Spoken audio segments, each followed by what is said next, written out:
everyone. Sige po, pwede tayo mag-start ng questions para hindi tayo masyadong formal. Attorney, paki-explain na yung walang resibo o acknowledgement receipt. Tapos si BP lang ang may confidential fund among the VPs and the Secretary, Previous Secretary of Defense. Opo. Nako, mahirap sagutin sir yung unang tanong nyo because yan ay siguro masasagot natin pagdating sa cross-examination naman ng defense, no? At hindi lang dito sa witness na to, I think para rin sa susunod na witness kasi kanina nakita naman natin kung ano lang yung saklaw ng witness na ito.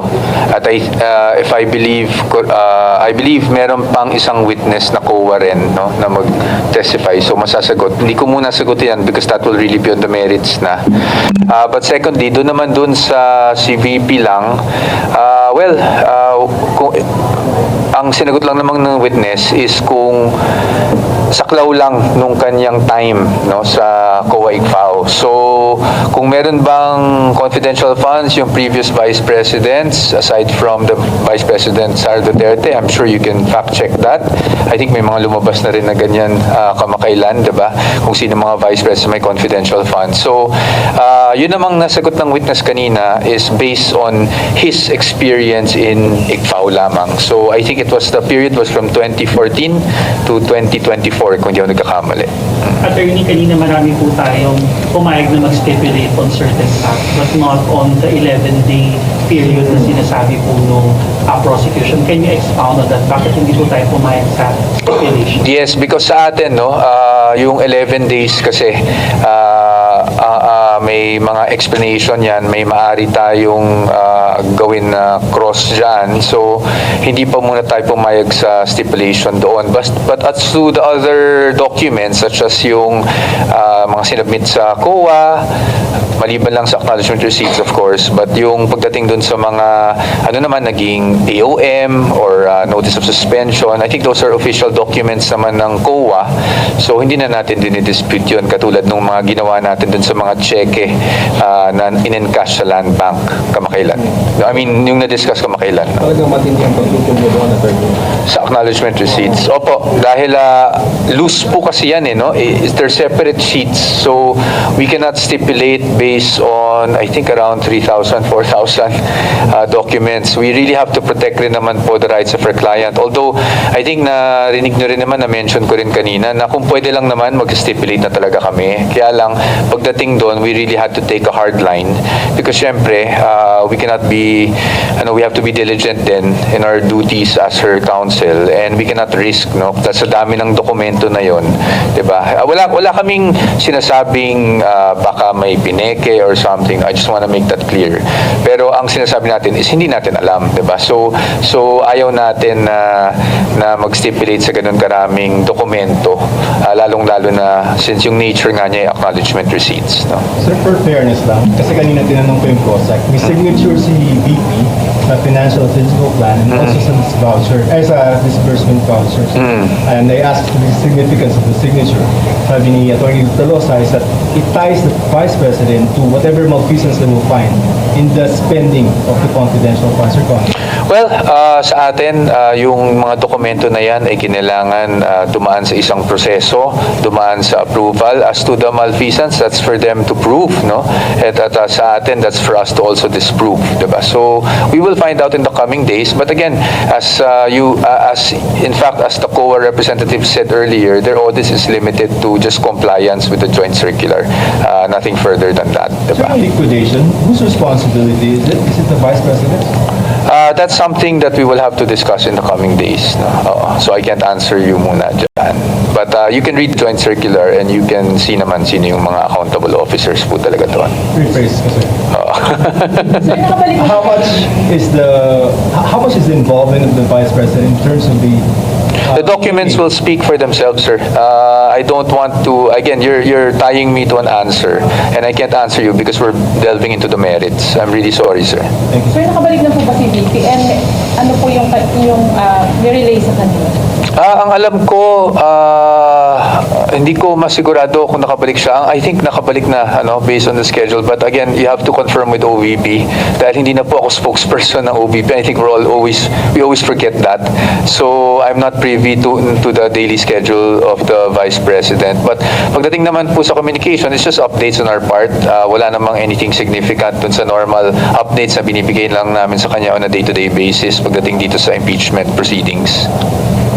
Attorney, meron po ba mga pasabog dun sa mga ipinusenta kanina ng testigo at sa kanilang testimony? Wala naman po dahil sa aming pananaw, yan naman na ang lumabas sa COA findings. Pina-identify lang naman sa COA kung ano yung kanilang naging findings. So kumbaga, nothing that we haven't read before.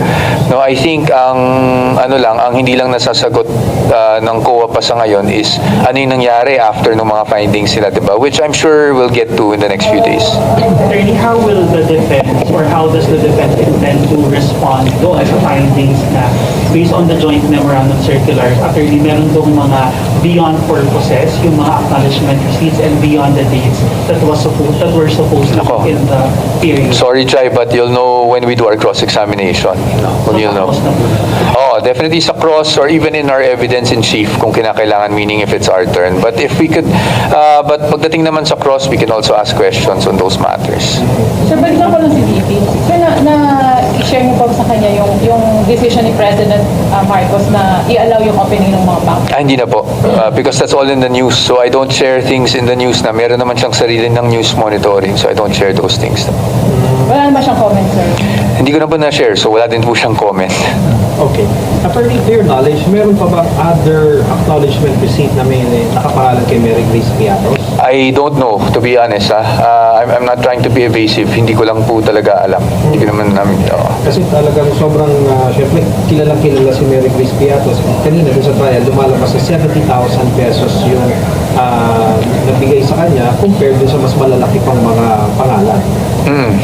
Well, hindi ko po alam kung ano yung susurmise natin doon sa halagang binigay sa kanya or halagang compared sa iba. I think ang importante po talaga dito, you'll have to wait doon sa ano ba yung naging findings talaga ng COA.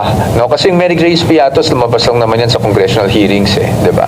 So, ngayon nandito pa lang tayo sa COA, I'm sure magkakaroon ng ebidensya para tugunan yung Mary Grace Piatos issue. Magkakaroon ng ibang witness para tugunan yung Mary Grace Piatos issue. But pagdating naman sa pinag-uusapan natin ngayon, it's really just the COA findings. Asawa po kaya siya ni Renan Piatos? I don't want to speculate, ma'am. I don't want to speculate. I don't know her personally, so I cannot speculate.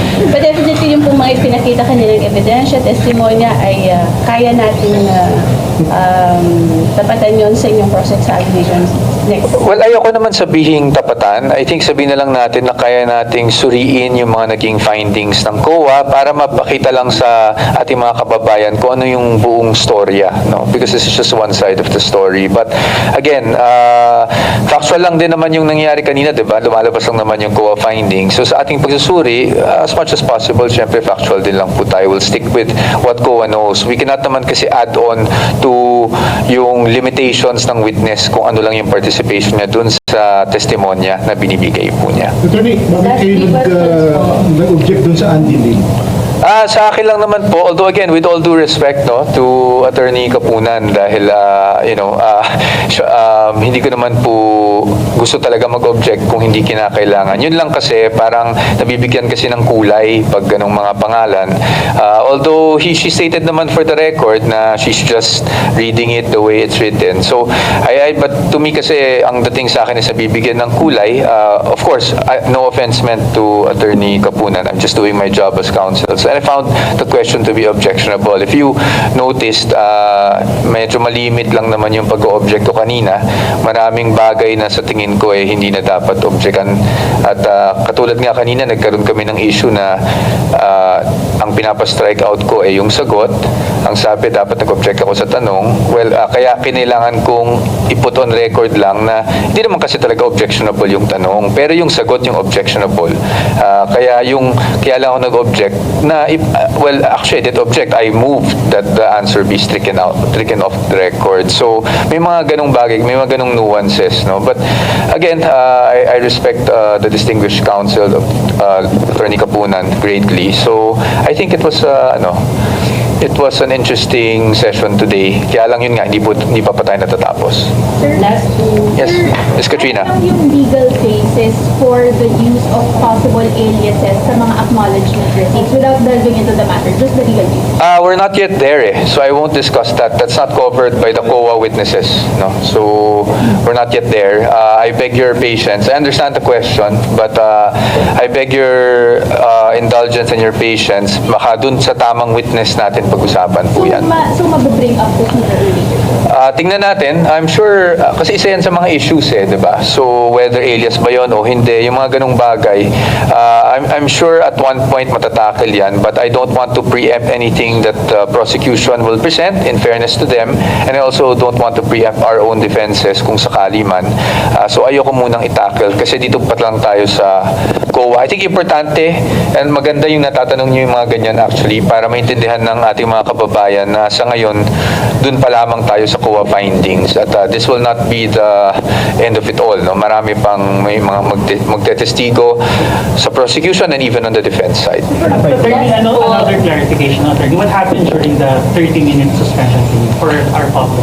We were just comparing the documents because si Attorney Kapunan, meaning the prosecution panel, was asking for us to stipulate on a list of documents. And as I've mentioned to you last week, kahit na ine-expect natin na mas masalimuot yung itong COA na mga witnesses, kung pwede naman nating paikliin, ready din naman at willing din naman ng defense na paikliin. That's why, ang ginawa lang po namin kanina, before we jumped the gun and just said na we were okay with stipulating, syempre, due diligence lang on our part, kinumpare lang namin yung mga documents nila sa documents namin kung pareho at yun ba talaga yung gusto nilang ma-stipulate. And nung nakita naman namin na pareho, we agreed to the stipulation, to the proposal to stipulate. To verify ko lang, Attorney Tolosa said that during the pre-trial, you did not agree to pre-mark this set of documents itong tinapad niyo kanina. Kaya tayo nag-stipulate niyo. Hindi niyo pinag-usapan ng pre-trial. I think both, I think all documents were marked, no, if I'm not mistaken. In fact, some kasama pa dun sa hinabol. Pero wala kasing, we did not agree to stipulate on certain facts noong pre-trial. So, itong sa marking, ang nangyari kasi kaya rin sinasabi na common exhibit, at kaya ko rin sinasabi, kunyari sa acknowledgement receipts, na hindi po siya technically common exhibit kasi although maybe pareho yung dokumento, separate po yung marking namin. Meaning yung marking na acknowledgement receipt nila, meron din kaming sariling mga set of acknowledgement receipts na minarkahan. Hindi yun yung parang common exhibit na isang dokumento, dalawang marking, prosecution and defense. Yung ang nangyari po dito sa acknowledgement receipts, may sarili silang mga acknowledgement receipts, kami rin may sariling set. Pero pre-trial, you did not stipulate talaga. I mean, why? Because there was no stipulation needed for pre-trial. Ang stipulation na ginagawa sa pre-trial is stipulation on facts. No? Pagdating sa documents, it's really just marking. Attorney, on isa na lang po. For Sige lang po. records lang po, will you still oppose yung presentation nito once this is offered po? Hindi pa namin masasabi kasi sa ngayon, sa PINA pa lang naman yung stage, meaning procedural siya. Compliance lang dun sa PINA. Ngayon, pag dumating yung panahon na i-represent to, nabanggit ko rin to sa isang show the other day na hindi pa naman nawawala yung karapatan natin mag-object as to the admissibility. Kasi ang isang dokumento para maging ebidensya, it has to be admitted into evidence, and to be able to do that, you have to fulfill two requisites, no? Yung competence and yung relevance. Competence meaning dapat po ay naayon siya sa batas or walang nagbabawal sa kanya bilang ma-admit bilang ebidensya, and ang pangalawa is yung kung relevant ba siya. So it will depend on saan gagamitin to, and we will see if we will oppose or not. Attorney, sorry to pose this question lang. Doon sa mga posibleng mag-isip, pag walang resibo, illegal ang paggamit ng pondo. Sir, gusto ko sana kayo talagang sagutin, pero hindi pa kasi tapos, nasa prosecution pa lang po tayo. Siguro hintayin na lang po natin na matapos din yung cross-examination and even yung defense. Pasensya na po, sir, I really understand the question. Kasi nga hanging ngayon, no, na ano pa lang. So let's just wait na matapos itong witness na to. And again, hindi lang ito yung witness, meron pang ibang witnesses to come. Again, I really apologize to you for that. Maraming sinasabing acknowledgement receipt, pero ang mga napili, sina Mary Grace Piatos, sina si Arlene, etc. Do you think calculated dito ng prosecution? Of course, planado kung ano yung i-represent mo, but let's not cast aspersions also against the prosecution pagdating doon.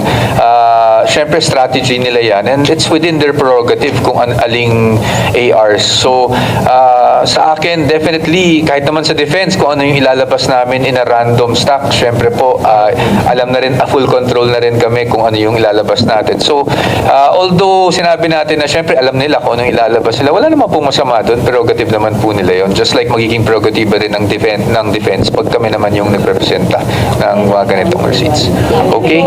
Sige po. Yeah, opo. Sige po. Thank you very much for your patience. Maraming salamat po sa inyo lahat. Magandang hapon po.